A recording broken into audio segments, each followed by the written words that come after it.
Hello बच्चों, आज हम आपकी इकाई 2 के पाठ 2 जिसका नाम है सन 1857 का विद्रोह, इस पाठ का अध्ययन करेंगे। तो इस पाठ के जो मुख्य बिंदु हैं वह हैं आपके विद्रोह की प्रगति, 1857 की क्रांति के जो प्रमुख कारण थे, इस कारणों के अंतर्गत जो थे आर्थिक कारण, फिर है क्रांति की असफलता के कारण, यानी किन कारणों के वजह से ये क्रांति जो थी वह असफल हुई, और क्रांति के क्या क्या परिणाम हुए।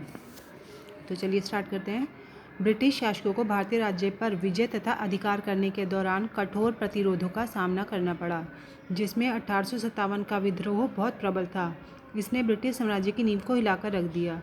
यानी जो अंग्रेजी सरकार थी, अंग्रेजी सरकार थी, उसने जब हमारे भारत पर अपना प्रभुत्व स्थापित करना चाहा, तो उस समय उसने अनेक आक्रमण किए और जिसका कि हमारे भारतीयों ने आगे बढ़कर प्रतिरोध किया था। लेकिन सन 1857 में जो विद्रोह किया गया था उनके शासन को रोकने के लिए, वह बहुत ही प्रबल था। इससे जो ब्रिटिश साम्राज्य की नींव थी वह हिलकर रह गई थी। उसके बाद आ जाता है हमारा सन 1857 की क्रांति के कारण, यानी जो मुख्य कारण थे। तो 1857 की क्रांति के मूल को आर्थिक, राजनीतिक, सामाजिक तथा धार्मिक कारणों से जाना जा सकता है। पहला है राजनीतिक कारण। ब्रिटिश शासकों की विजय तथा अधिकार करने की नीतियों ने भारतीय शासक वर्ग को ही नहीं अपितु सामान्य भारतीय लोगों की भावनाओं को भी प्रभावित किया था। यानी जो ब्रिटिश अंग्रेज लोग थे, उनके जो जब उन्होंने हमारे भारत पर विजय ली और जो उनके अधिकार करने के बाद जो उन्होंने नीतियाँ अपनाई थी, उसने केवल राजा महाराजाओं को ही नहीं बल्कि जो सामान्य लोग थे उनकी भावनाओं को भी बहुत प्रभावित किया था। उन्होंने जो हमारे राज्य थे उनके राज्यों के मंत्रियों को, दरबारियों को, अधिकारी तथा जो सैनिक आदि की नौकरियां थी वह छीन ली गई थी, जिससे बहुत बेरोजगारी बढ़ गई थी। और राजनीतिक नियंत्रण के पश्चात अपनाई गई नीतियों औपचारिक सरकारों के हितों का ही संरक्षण करती थी। यानी जो अंग्रेजी सरकार के अंतर्गत जो उससे संबंधित अधिकारी होते थे उनका संरक्षण करती थी। इससे जो था राजनीतिक यह मुख्य कारण था जिससे कि 1857 की क्रांति को बल मिला था। दूसरा था हमारा आर्थिक कारण।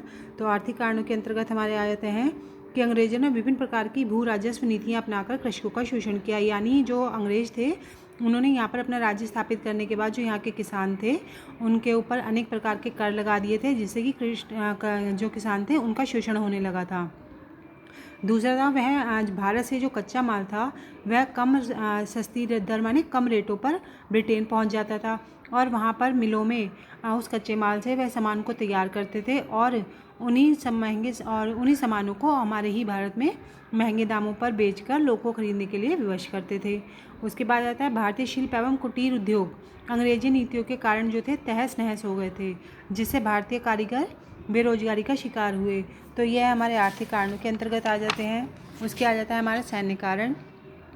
तो जो अंग्रेजी सरकार थी जब उसने हमारे भारत में अपना राज्य स्थापित कर लिया था, तो जो उसकी सेना में उच्च पद होते थे उन पर केवल वह जो अंग्रेजी लोग थे उनको ही रखा जाता था और जो उन्हें सहूलतें दी जाती थी उसके मुकाबले हमारे भारतीयों को कम सहूलतें दी जाती थी, जिसके कारण भी विद्रोह को बल मिला था। उसके बाद आ जाता है हमारा सामाजिक एवं धार्मिक कारण। अंग्रेजों ने सामाजिक रीति रिवाजों में हस्तक्षेप करना आरंभ कर दिया था। यद्यपि सामाजिक सुधार ठीक थे, परंतु परंपरागत विचारों को मानने वाले लोगों ने इन्हें पसंद नहीं किया था। इसके अंतर्गत जैसे वह उच्च पदों पर केवल अंग्रेजी अधिकारियों को ही नियुक्त करते थे। और सबसे मुख्य कारण इस क्रांति का था जो वह ये था कि जो वह अपने सेना में जब उन्होंने जो कारतूस थे वह गाय और सुअर की मांस के बने हुए थे, जिसे हिंदू और मुसलमान सैनिक जब उन कारतूसों का प्रयोग करते थे तो वह उन्हें मुंह से छीलते थे। इस कारण जो हिंदू और मुसलमान थे उनकी भावनाओं को आहत हुआ, तो उन लोगों ने भी विद्रोह कर दिया था। उसके बाद आ जाता है हमारी क्रांतिकालीन प्रमुख घटनाएं। यानी जब ये हमारी क्रांति छिड़ी तो उस समय क्या प्रमुख घटनाएं हुई थी। तो ऐसा माना जाता है कि झांसी की रानी लक्ष्मीबाई, नाना साहब, तात्या टोपे ने मिलकर अखिल भारतीय विद्रोह की योजना बनाई थी। रोटी एवं कमल के फूल को विद्रोह के संदेश का प्रतीक बनाया गया था तथा संघर्ष के लिए 31 मई 1857 ईस्वी की तारीख निश्चित की गई थी। परंतु जो विद्रोह था वह योजनाबद्ध न होने के प्रमाणिक साक्ष्य हमें अभी तक नहीं प्राप्त हुए हैं। अब इसके बाद आया था हमारी प्रमुख घटनाएं।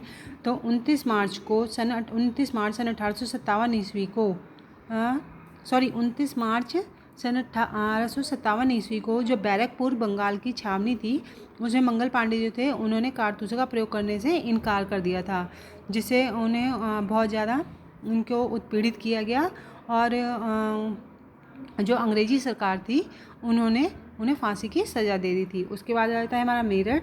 तो 9 मई 1857 ईस्वी को 90 भारतीय सैनिकों, जिनमें से 85 सिपाहियों ने कारतूस का प्रयोग के लिए इनकार कर दिया था, क्योंकि जो कारतूस थे वह सुअर और गाय के मांस से बने हुए थे। तो जो उन भारतीय सैनिकों को 10 वर्ष की सख्त सज़ा दी गई थी। तो यह भी मेरठ में जो थी एक प्रमुख घटना थी। उसके बाद आ जाता है कानपुर। नाना साहब ने कानपुर में अंग्रेजी फ़ौज को खदेड़ दिया था। लंबे संघर्ष के बाद अंग्रेजी जनरल हैवलॉक ने कानपुर पर पुनः जो था कब्जा कर लिया था और नाना साहब जो थे भागकर बंगाल चले गए थे, परंतु बाद में उनके साथ विश्वासघात होने के कारण वे पकड़े गए और अंग्रेज़ों ने उन पर मुकदमा चलाकर उन्हें फांसी दे दी थी। तो इन घटनाओं ने भी जो थे 1857 के विद्रोह को भड़का दिया था। उसके बाद आ जाता है हमारा क्रांति की असफलता के कारण, यानी किन कारणों से हमारी ये क्रांति असफल हुई थी। तो पहला कारण था कि जो हमारे देश के सिपाही वगैरह थे उनके पास आधुनिक युद्ध कला के अस्त्र और शस्त्र नहीं थे। उसके बाद था विद्रोह के नेता बहादुर और देशभक्त तो थे, किंतु उनके पास योग्य सेनापति नहीं थे। फिर अगला आ जाता है नेतृत्व के अभाव में विद्रोही असफल रहे। झांसी की रानी बहादुर थी, किंतु संपूर्ण अभियान की प्रभारी नहीं थी। उसके बाद आ जाता है विद्रोहियों के पास धन और अन्य संसाधनों की कमी थी, जबकि ब्रिटिश लोगों के पास भरपूर सैन्य शक्ति, पर्याप्त धन और अस्त्र शस्त्र थे। उसके बाद है अंग्रेज़ों का जो था समुद्र पर नियंत्रण था, उनके निर्देशों पर विदेशी सेनाएं भी उपलब्ध हो जाती थीं। फिर है हमारा विद्रोह ने किसानों की अपेक्षाएं की। विद्रोह में सहायता प्राप्त करने के लिए समाज के सभी वर्गों से अपील की गई, किंतु किसान जो संख्या की दृष्टि से सर्वाधिक थे वह उपेक्षित थे, यानी नाराज थे, अतः विद्रोहियों को उनकी संवेदनाएं नहीं मिल सकी थी।